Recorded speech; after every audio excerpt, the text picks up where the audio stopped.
The galactic tyrant mocked our small ship until it became his only escape. The war fleet of Supreme Chancellor Vexthor stretched across space like a steel constellation. 12,000 warships, each the size of a city, their hulls bristled with weapons that could crack planets. They hung in perfect formation around the dead moon of Threshkar, a graveyard world where Vexthor had summoned Earth's representatives for what he called final negotiations. The translation was more honest: surrender terms. The human vessel appeared on their sensors as little more than a curiosity. It was called the Daisy Chain, a name that caused confused laughter among the alien bridge crews who could translate it. The ship itself was modest, barely 300 meters long, with smooth white hull plating and no visible weapon ports. It looked like a luxury yacht that had wandered into a military exercise. Navigation lights blinked cheerfully along its spine in soft amber and blue. On the bridge of the Eternal Dominion, Vexthor's flagship, the Supreme Chancellor watched the tiny vessel approach with something between amusement and disgust. He was massive even by his species standards, nearly 4 meters tall with chitinous armor that grew naturally from his exoskeleton. His face, if it could be called that, was a complex array of mandibles and sensor organs that glowed faintly red. 6 arms moved with practiced efficiency, each ending in claws that had personally executed 17 planetary governors. "They send this," he clicked in his native tongue, "to meet the greatest military force ever assembled." His tactical officer, a smaller member of his species named Kresh, tilted his head uncertainly. "Supreme Chancellor, our deep scans show the vessel has extensive shielding. The power signature is unusual. We cannot determine its armament." Vexthor's mandibles clicked in what passed for laughter among his kind. Shielding means fear. They hide because they are fragile. This meeting is already over. He gestured with 2 arms toward the view screen. "Allow them to dock. I want to see their faces when I explain how their world will serve the Dominion." The daisy chain glided closer, its movements unnaturally smooth, almost organic. It avoided the designated docking port and instead positioned itself directly beneath the Dominion's primary command tower, a breach of protocol so severe that weapons officers tensed over their controls. "Chancellor," Kresh warned, "they are not following approach vectors." "Let them play," Vexthor rumbled. "It will make the lesson sweeter." From the daisy chain, a single shuttle detached. It was even smaller, almost laughably so, carrying perhaps 6 occupants at most. It drifted toward the Dominion's main hangar with the casual pace of someone late to a dinner party. Inside the hangar, 300 soldiers stood at attention, weapons charged, armor gleaming. Automated defense turrets tracked the shuttle's descent. The air crackled with threat and ceremony. When the shuttle doors opened with a soft hiss, the soldiers expected diplomats in formal attire, perhaps military officers prepared for intimidation. Instead, a single human stepped out. She was small, barely reaching 5.5 feet tall, wearing what appeared to be a simple gray jumpsuit with a patch on the shoulder that read, "Maintenance Division." Her hair was tied back in a practical ponytail. She carried a toolbox in one hand and what looked like a potted plant in the other. The plant had small white flowers, delicate and utterly out of place. She smiled pleasantly at the soldiers, their weapons, the turrets, and said in clear but accented universal standard, "Hi there, I'm Maya Santos. Is there somewhere I can set this down?" "It's a peace lily. Thought the ship could use some greenery." The silence that followed was profound. Kresh's voice came through the hangar speakers, sharp with confusion. "You are Earth's diplomatic representative?" Maya set the plant down gently on a nearby cargo container. "Oh no, I'm an engineer. Our diplomats are back home. They figured this conversation needed a different approach." She opened her toolbox and began rummaging through it. "Is the Chancellor ready? I've got about 45 minutes before I need to recalibrate the daisy chain's core." The soldiers exchanged glances. One made a gesture that meant madness in their culture. Maya was escorted through corridors designed to dwarf and intimidate. The ceilings stretched 30 meters high. The walls were dark metal etched with the names of conquered worlds. Holographic displays showed footage of planetary sieges, cities burning, populations fleeing. It was a museum of dominance. Maya barely glanced at them. She was too busy examining junction boxes, running her fingers along wall panels, occasionally stopping to peer at ventilation grates. Once she pulled out a small device from her toolbox and held it near a power conduit, nodding to herself when it beeped. "Interesting routing," she muttered. "Redundant but inefficient. You're losing about 12% to heat bleed." A guard prodded her forward with the tip of his weapon. She shrugged apologetically and kept walking. The throne chamber was designed to crush spirits. It was a vast sphere of polished black stone, perfectly smooth, with the throne itself suspended in the center on a platform that floated without visible support. Vexthor sat there, his massive form radiating menace, surrounded by holographic displays showing his fleet, his armies, his conquered territories. Above him, a projection of Earth rotated slowly, already marked with red targeting vectors. Maya stepped onto the platform, toolbox in hand, and looked around with genuine interest. "Gravitational suspension? That's clever. Must take enormous power to maintain. What's your efficiency rating?" Vexthor's mandibles spread wide, a threat display that had preceded the death of countless beings. A human. "You stand before the Supreme Chancellor of the Dominion. You will address me with the proper—" "Yeah, sorry about that," Maya interrupted, pulling out a handheld scanner. "Protocol stuff isn't really my department. I'm just here to check on something." She pointed the scanner at the throne, then at the floor, then at the ceiling. The device beeped rhythmically. "Huh, that's weird." The chamber fell silent except for the beeping. Vexthor leaned forward slowly. "Explain yourself, insect." Maya looked up, seemed to realize the offense, and smiled apologetically. "Oh, right, sorry. It's just, my ship detected some unusual resonance patterns coming from your flagship. Nothing dangerous, probably just harmonic interference, but I wanted to make sure before we started talking. You know how it is. Safety first." She tapped the scanner. "Good news, though. Everything looks stable. We can chat now." Kresh's voice came from somewhere in the walls. "Supreme Chancellor, this is irregular. Should we remove her?" Vexthor raised a claw, his eyes fixed on Maya. "No. Let the humans speak. I want to understand what madness drives your species to send a technician to a war council." Maya closed her scanner and tucked it away. "Well, like I said, diplomats seemed wrong for this. Figured you'd just threaten them, they'd make counteroffers, you'd ignore those, and we'd all waste time. This way seemed more direct." "Direct," Vexthor repeated, his voice like grinding stones. "You believe you can negotiate with tools and flowers?" "Negotiate?" Maya tilted her head. "No, I'm not here to negotiate. I'm here to show you something." She set her toolbox down and opened it fully. Inside were dozens of small devices, each glowing with soft blue light. "These are resonators, harmonic frequency generators technically. We've been testing them for about 6 months now." "Weapons," Vexthor said flatly. "Not exactly." Maya picked one up, turning it over in her hands. "They don't hurt anyone. They just talk to things. Metal, mostly. Hull plating, structural supports, power conduits. They find the natural frequency of whatever they're near and match it. Create a kind of connection." She placed the device on the floor of the platform. It made a soft chiming sound and began to pulse gently. "Your ships," Maya continued conversationally, "are incredibly well built. Strong, redundant systems, excellent engineering, but they all share certain design philosophies, standard Dominion construction protocols, same alloys, same structural patterns, same power distribution networks." She pulled out another resonator and placed it a meter from the first. "Which means they all share the same resonant frequencies." Kresh's voice cut through, sharp with alarm. "Chancellor, the device she placed is emitting a signal. It is connecting to our ship's infrastructure." Vexthor's claws tensed. "Disable it." "We are trying. The signal is embedded in our own power grid. It is using our systems to amplify itself." Maya nodded as if this was completely expected. "Right. That's the connection part I mentioned. The resonators don't fight your systems. They become part of them. Makes them really hard to remove without shutting everything down." She looked up at Vexthor. "Don't worry, though. They're not doing anything harmful.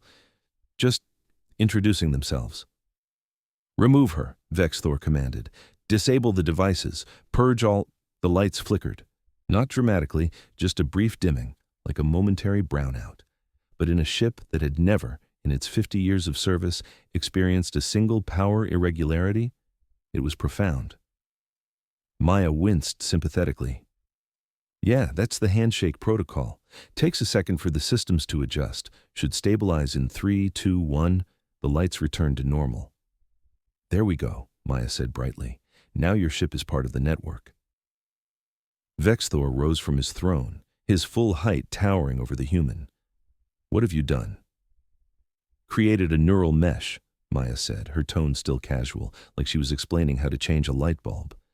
Your flagship is now connected to every resonator we've placed over the last 6 months. And we've been busy. I think we're up to about 40,000 nodes now. Give or take. She pulled out a data pad and checked. Yeah, 41,307. They're all over the place. Asteroid bases, trade stations, diplomatic outposts, even a few on your supply depots. Everywhere your ships go, basically. Kresh's voice was strained now.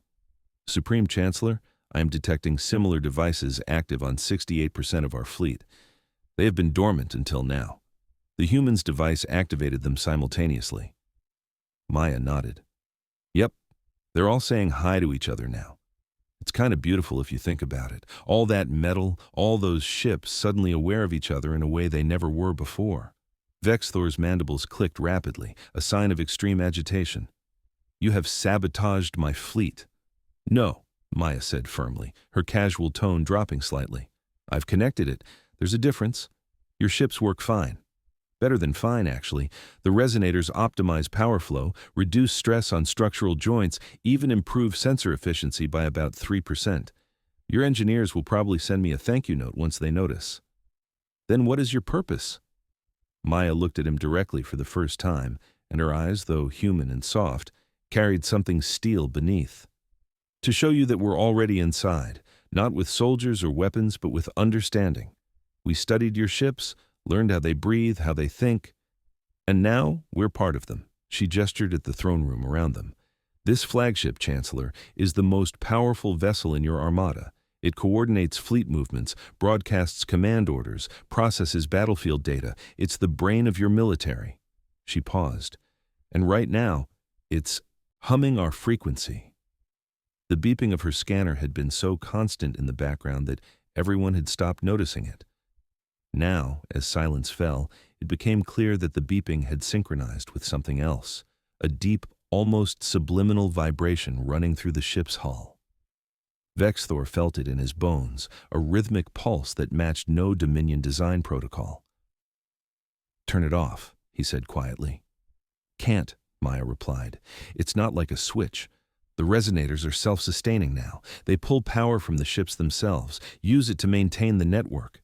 You could try to remove them, but there are thousands, and they're woven into your infrastructure. Plus, destroying them might cause harmonic feedback. Your engineers would understand the risk better than me, but let's just say it wouldn't be great for hull integrity. Kresh appeared on the platform, having abandoned his post to confront the threat directly. This is an act of war. Maya shook her head. No. If we wanted war, we'd have weaponized the resonators, made them overload your reactors, collapse your shields, whatever. But we didn't. Because we're not here to destroy you. We're here to change the terms. Vexthor's voice dropped to a growl. Explain. Maya took a breath. You brought 12,000 ships to intimidate us. You summoned us here to dictate surrender. You assumed we'd have no choice but to accept because we're smaller, newer, weaker. She gestured at the holographic Earth still rotating above them. But you forgot something. Humans are really, really good at getting into places we're not supposed to be. And once we're in, we're almost impossible to remove. She tapped her toolbox with her foot. These resonators aren't just in your fleet. They're in every major Dominion installation, your supply chains, your communication arrays, your planetary defense grids. Everywhere you've allowed trade or maintenance or diplomatic contact over the past year, we've been there. Not stealing, not sabotaging, just connecting. The holographic displays around Vexthor began flickering, then reorganized themselves without input. They now showed a new image, a web of blue light stretching across Dominion space, connecting ships, stations, worlds, tens of thousands of connection points, all pulsing in synchronization. We call it the Harmony Network, Maya said softly. And as of about 2 minutes ago, when you let me activate it, The network is live. Vexthor stared at the display, his mind racing through implications. You cannot control my fleet with this. Our security protocols are excellent, Maya interrupted. We can't fire your weapons or take over navigation. That was never the point. But we can do something else, something you never considered. She pulled out her datapad and tapped a command. Across the entire Dominion fleet, every ship's intercom system activated simultaneously. But instead of commands or alarms, they broadcast something else. Music. Soft, gentle, unmistakably human. A piano melody, simple and melancholic, accompanied by a woman's voice singing in a language most of the alien crew didn't understand. But they felt it. The emotion carried across species, across the vast differences in biology and culture. It was a song about home, about longing, about the spaces between stars where loneliness lived. Soldiers stopped mid-patrol. Bridge officers looked up from their stations. In thousands of ships, millions of beings heard human music for the first time, not as a curiosity or entertainment, but as a direct message playing through their own trusted systems. The song lasted 90 seconds. When it ended, the silence was profound. Vexthor's voice was barely a whisper. "What are you doing?" Maya looked up at him, and for the first time, her expression held something other than calm efficiency. It held sadness. "Showing you that we're not afraid of you. But more importantly, showing your people that maybe they don't need to be afraid of us either." She tapped another command. "The Harmony Network isn't a weapon, Chancellor. It's a bridge. Right now, every member of your fleet has access to human literature, music, philosophy, history. Not propaganda, not military intelligence, just culture. The things we make that have nothing to do with war." Kresh had gone very still. "Why?" Because, Maya said, you can't exterminate something you've come to understand. You can't commit genocide against people whose poetry your soldiers have read, whose songs your children hum, whose stories your officers discuss during long watches. She closed her toolbox. "We're not trying to conquer you. We're trying to make conquering us emotionally impossible." Vexthor's claws scraped against the throne's armrest. "That is manipulation, psychological warfare." "Maybe," Maya admitted, "but it's also an invitation. You wanted to make Earth part of your dominion through force. We're offering to make the dominion part of Earth through choice." She gestured at the web of light. "Every node in this network can transmit both ways. Your people can share their culture with us too. Their music, their stories, their perspectives. For the first time, your empire and our world can actually talk to each other without weapons or threats." "And if I refuse?" Vexthor asked. "If I order this network destroyed, consequences be damned?" Maya met his gaze steadily. "Then you'll spend years tearing apart your own infrastructure, creating chaos in your fleet, all while your people wonder why you're so afraid of a few songs and stories. And by the time you're done, they'll have already been changed by what they've heard." She paused. "Or you could let it continue and see what happens when understanding replaces fear." The throne room fell into a tense silence. Around them, the Dominion's greatest military asset hummed with a frequency that hadn't existed an hour before. Finally, Kresh spoke, his voice uncertain. "Chancellor, I am receiving reports from across the fleet. Crew members are requesting more access to the human database. They want to know what else is there." Vexthor didn't respond immediately. He was staring at the web of light, watching it pulse like a living thing, connecting his empire in ways he'd never intended or imagined. "You have made my fleet vulnerable," he said finally. "No," Maya replied. "I've made it curious. There's a difference." She picked up her toolbox and turned toward the platform's exit. "I should get back to my ship. The daisy chain's core really does need recalibration." She paused at the edge. "Oh, one more thing. The resonators have a secondary function. If any ship in your fleet moves to attack Earth or our colonies, every other ship in the network will know instantly. Not because we'll tell them, but because the ships themselves will broadcast it. Your own fleet will become witnesses to any aggression." She smiled, but it wasn't entirely friendly. "Try explaining to your crews why you're attacking the people whose music they've been enjoying. I'm betting that conversation goes differently than you'd expect." You have committed an act of invasion without firing a shot, Vexthor said, his voice heavy with something that might have been respect. We call it cultural exchange, Maya replied. You called it negotiations, potato. She gave a small wave. Take care, Chancellor, and seriously, look into that heat bleed problem. It's costing you efficiency. As Maya walked back through the corridors toward the hangar, escorted by confused and unsettled guards, something extraordinary was happening across the Dominion fleet.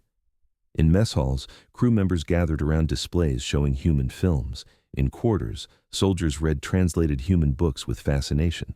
On bridge observation decks, officers listened to human music and found themselves moved by emotions they couldn't name. The invasion had already begun. It just looked nothing like anyone had expected. Back in the throne room, Vexthor sat alone, staring at the web of light that now defined his empire. Kresh approached cautiously. Orders, Supreme Chancellor? Vexthor was silent for a long time. Finally, he gestured at the display. Access the human database. I want to understand what they have done. Which section, Chancellor? All of it. Vexthor leaned back in his throne, feeling the subtle vibration of the resonators humming through his ship's bones. If we are to be connected to these humans, I must know who they truly are. Kresh hesitated. And the invasion of Earth? Postponed, Vexthor said quietly. Indefinitely. The daisy chain departed from the Dominion flagship 90 minutes later, its cheerful navigation lights blinking a farewell. No weapons fired, no threats were exchanged.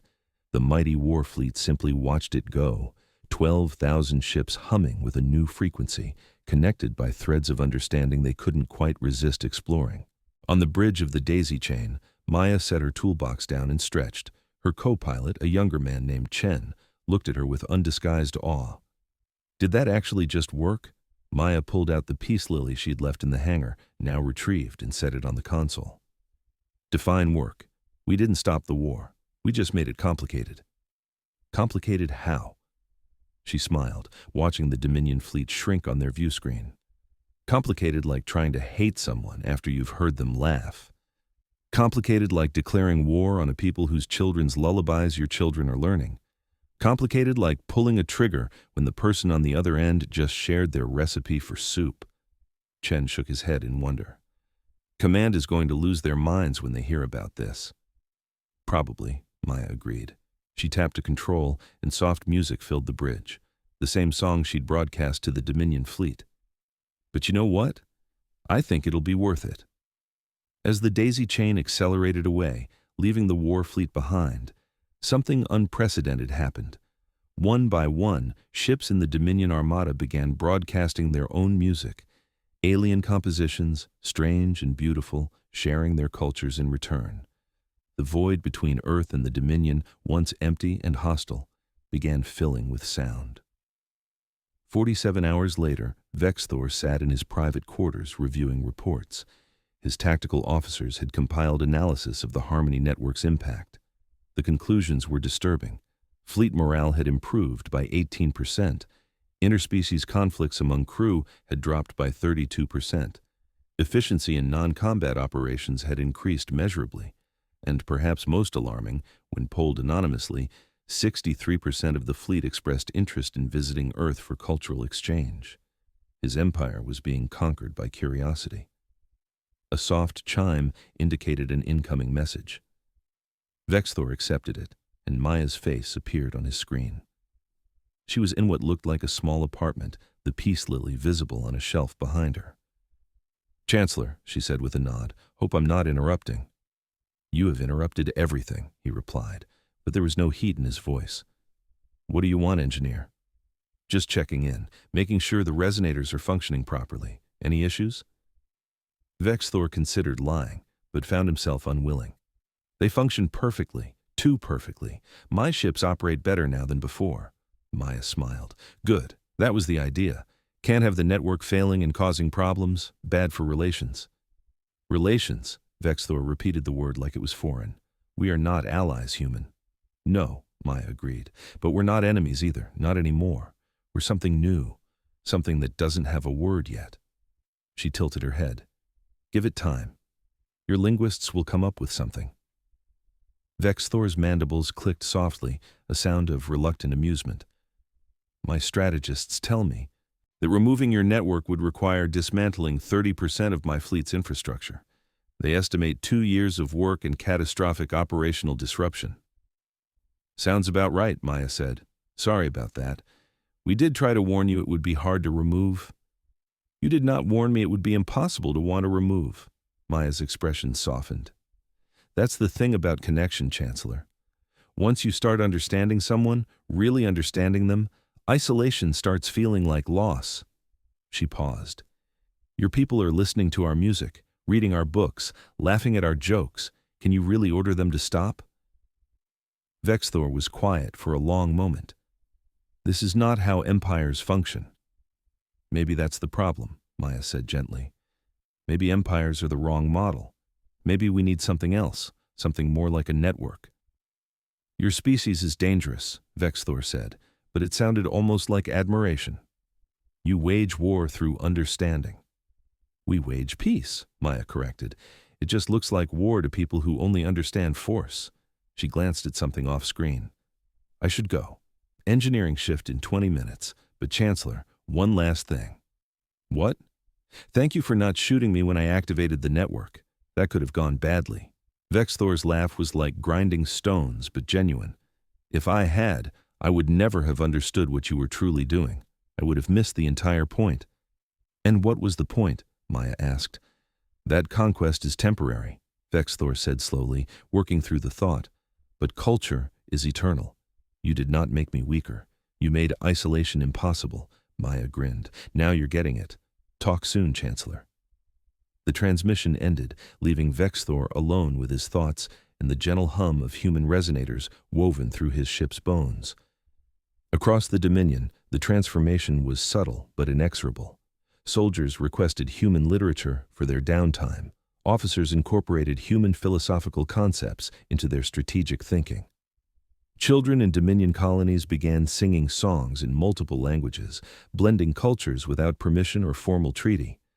The Empire had not fallen, but it had become porous, permeable, changed. And on Earth, the news spread quietly through diplomatic channels. No grand announcement, no triumphant declarations. Just a simple message from Maya's engineering division to high command. Network stable. Cultural exchange proceeding naturally. Recommend continued passive integration. In a secure facility beneath Geneva, the actual diplomats who had designed Operation Harmony gathered to review the results. Maya's performance had been perfect. The engineering cover story had disarmed Dominion suspicions. The resonators, designed by humanity's best physicists and psychologists working together, had done exactly what they were meant to do: create connection, not control. Ambassador Zhao, the architect of the operation, watched recordings of Dominion crew members accessing human cultural databases. It's working better than projected, she said softly. They're not just consuming content, they're engaging with it, discussing it, creating derivative works. Her colleague, Ambassador Torres, nodded. Maya reported the Chancellor himself has accessed the database 73 times in 2 days. He's focusing on human philosophy and ethics, particularly texts about coexistence and mutual cooperation. Do we have contingencies if he figures out the full scope? Someone asked. Zhao smiled slightly. If he figures it out, he'll realize we didn't hide anything. The resonators do exactly what Maya said. They connect, they share, they create understanding. There's no secret weapon, no hidden control mechanism, just culture and a choice about what to do with it. That's the weapon, Torres said quietly. The choice itself. 3 months passed. The Dominion fleet remained at Threshkar, but it was no longer a war fleet. It had become something else, a gathering place where different species within the Empire came to experience human culture through the Harmony Network, and where humans sent representatives to learn Dominion arts in return. Trade began naturally, then scientific exchange, then tourism. Vexthor found himself in an impossible position. His empire had not been conquered, but it had been fundamentally altered. His authority remained intact, but his people's interests had shifted. They wanted to explore this new connection, not sever it. He could order the network's destruction, But such an order would be wildly unpopular and strategically disastrous. So he did something he had never done in 50 years of rule. He adapted. 6 months after Maya's visit, the Dominion formally proposed the Threshkar Accords, a framework for cultural and economic exchange between the Dominion and Earth. Not a surrender, not a merger, but a recognition of the connection that already existed. The document was written in 3 languages, signed on Maya's ship the Daisy Chain, and broadcast simultaneously across both civilizations. At the signing ceremony, Vexthor faced Maya across a simple table. No throne room, no intimidation, just 2 beings who had fundamentally changed the relationship between their peoples. "You won," he said simply. "We connected," Maya replied. "There's a difference." "Perhaps." Vexthor's mandibles formed what might have been a smile. "But I know what you did, engineer. You made war unthinkable by making peace inevitable. You weaponized curiosity." Maya's expression turned serious. "We shared ourselves, that's all. What your people chose to do with that was up to them. We just gave them options besides fear." "And if another empire threatens Earth?" Vexthor asked. "Will you infiltrate them with your resonators and your music as well?" "If we have to," Maya admitted. "But honestly, we're hoping word gets around. Other empires are watching. What happened with you? They're seeing that connection worked better than conquest. Maybe they'll try the same approach. Maybe war becomes too complicated when everyone's listening to everyone else's songs." Vexthor considered this. "You are creating a galaxy where conflict is drowned out by understanding." "We're trying," Maya said. "It's slow, it's messy, but it beats the alternative." The Chancellor extended one massive claw. Maya took it carefully, and they shook in the manner of human diplomacy, sealing an accord that neither species had imagined possible a year before. As the ceremony concluded and delegates mingled, sharing food and conversation, Maya stood at a viewport watching the Dominion fleet. It still numbered 12,000 ships, still represented enormous military power. But now those ships hummed with human frequencies, carried human culture in their databases, and housed crews who had learned to see Earth not as a target but as a partner. The Daisy Chain's captain, an older woman named Rodriguez, joined her at the viewport. "You changed the galaxy, Maya." "I changed one empire," Maya corrected. "The galaxy's a work in progress." "Always the engineer," Rodriguez said with a smile, "seeing everything as a system to optimize." Maya chuckled. "Guilty. But you know what? Empires are just systems, very complicated, very old systems, but systems nonetheless. And every system can be improved with the right connections. And if the connections fail," Maya's smile faded slightly, "then we learn, adapt, and try again. That's what humans do. We connect, even when it's difficult. Especially when it's difficult." Rodriguez nodded toward the fleet. "What do you think happens next?" "Next?" Maya pulled out her datapad, checking the Harmony network status. It showed not just the Dominion ships, but new nodes spreading outward. Other empires, cautiously curious, were accepting resonators for testing. The web of light was growing. "Next, we see if understanding can spread faster than fear. We see if culture can build bridges faster than war can burn them." "That's optimistic." "That's human," Maya replied. Aboard the Eternal Dominion, Vexthor returned to his throne room. The space felt different now, less imposing, more contemplative. The holographic displays showed the same web of light Maya had first revealed, but it had grown exponentially. Where there had been thousands of nodes, there were now hundreds of thousands. The Harmony network had become the nervous system of an empire, and through it flowed art, music, philosophy, science, all the things that made civilizations more than just military forces. Kresh approached, carrying reports. "Chancellor, the Outer Territories are requesting additional human cultural liaisons. They want direct exchange programs, artists, teachers, engineers like the human Maya." "Approve them," Vexthor said. "All of them." "Sir, our conservative factions are concerned about cultural contamination." Vexthor's mandibles clicked sharply. "Tell them contamination is the wrong word. This is inoculation. The humans taught us something vital. Empires that cannot adapt become extinct. We are adapting. Some say we are surrendering our identity." No, Vexthor said firmly. We are expanding it. There is a difference. He gestured at the web of light. This network the humans created, it does not erase Dominion culture, it amplifies it. For the first time, other species can truly understand us as we can understand them. That is not weakness, that is evolution. Kresh hesitated, then asked the question that had troubled him for months. Do you regret not destroying the network when you had the chance? Vexthor looked at his advisor, then at the throne that had symbolized his absolute power, then at the viewport where stars shone unchanged. I regret that it took a human engineer to teach me that connection is stronger than conquest. But no, I do not regret the outcome. My empire is stronger now, not despite the network, but because of it. How can you be certain? Because, Vexthor said, for the first time in our history, my people choose to stay, not because they fear me, but because they value what we have become. That is a foundation that cannot be shaken by rebellion or war. The humans gave us that. In the months and years that followed, the Harmony Network became the defining feature of an era. Other empires, watching the Dominion's transformation, faced a choice: resist and risk isolation, or adapt and join the growing web of connection.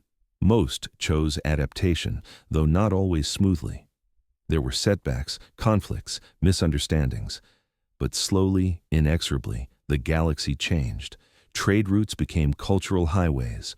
Former enemies found common ground in shared art. Species that had never communicated discovered they had similar philosophies expressed in different languages. Wars didn't end, human nature and alien nature being what they were, but they became harder to start and easier to resolve. And at the center of it all, impossible to remove without dismantling the entire structure, were Maya's resonators. Humanity's tiny seeds of connection, humming their frequency through the bones of countless ships, stations, and worlds. Maya herself remained an engineer, refusing promotions to diplomatic or command positions. She preferred working with her hands, designing new resonator variations, improving the network's efficiency, solving the endless small problems that arose when connecting vastly different civilizations. But she had become something else too, a symbol. The human who changed the galaxy with a toolbox and a peace lily.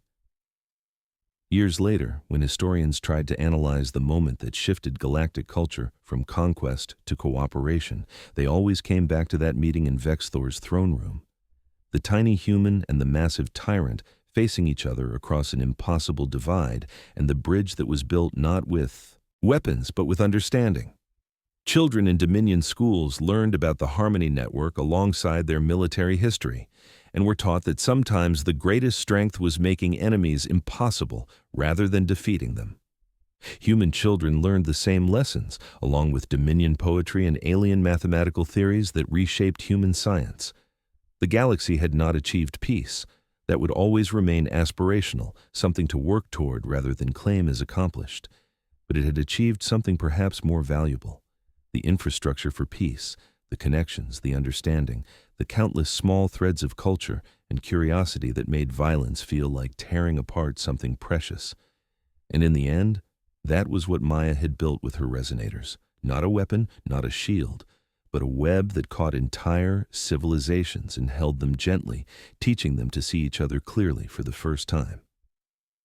The daisy chain still traveled the stars, carrying engineers and resonators to new places, weaving new connections into the ever-expanding network. Its cheerful navigation lights blinked through the dark, a reminder that sometimes the smallest vessels carried the most transformative cargo. Sometimes peace didn't arrive on warships. Sometimes it came in a toolbox carried by someone who understood that the strongest bridges were built from shared songs, shared stories, and the simple recognition that across all the vast differences of species and culture, the desire to understand and be understood was universal. The galaxy had learned to listen, and in listening, it had begun to change.